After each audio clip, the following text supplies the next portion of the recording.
નમસ્કાર મિત્રો, સ્વાગત છે તમારું ગુડ જોઈન્ટ વર્લ્ડમાં. અને આજે આપણે આવી ગયા છીએ શ્રી બજરંગદાસ આશ્રમ, જે ગાંધીનગર જિલ્લાના લાકરોડા ગામે સાબરમતી નદીના કિનારે ખૂબ જ સુંદર અને આધ્યાત્મિક આશ્રમ આવેલો છે. આ આશ્રમ માત્ર ધાર્મિક સ્થળ જ નથી, પરંતુ અહીં આવનાર ભક્તોને મળે છે શાંતિ, ભક્તિ અને પ્રકૃતિની અદ્ભુત અનુભૂતિ.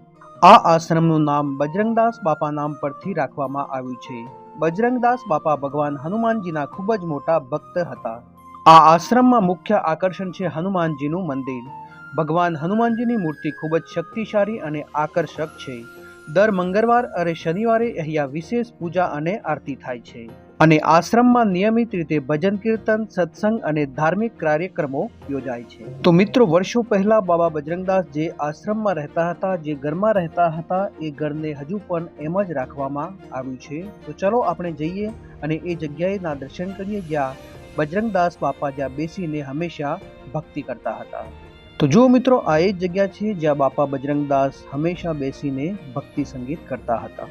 મંદિરની બાજુમાં ખૂબ જ મોટો એક હોલ બનાવવામાં આવ્યો છે જ્યાં રામ રોટીની સેવા કરવામાં આવે છે.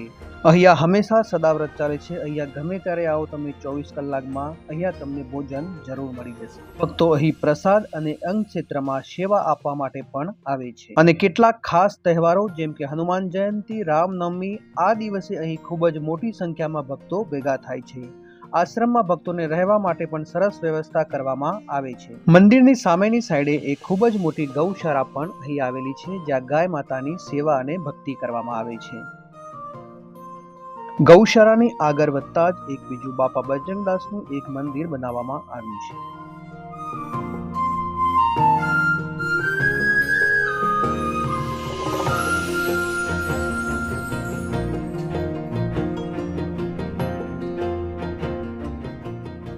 તો મિત્રો, તમને આ વિડીયો પસંદ આવ્યો હોય તો વિડીયોને લાઈક, ચેનલને સબસ્ક્રાઇબ અને મિત્રોને શેર કરવાનું ન ભૂલશો. અને કોમેન્ટમાં જય હનુમાન જરૂરથી લખશો.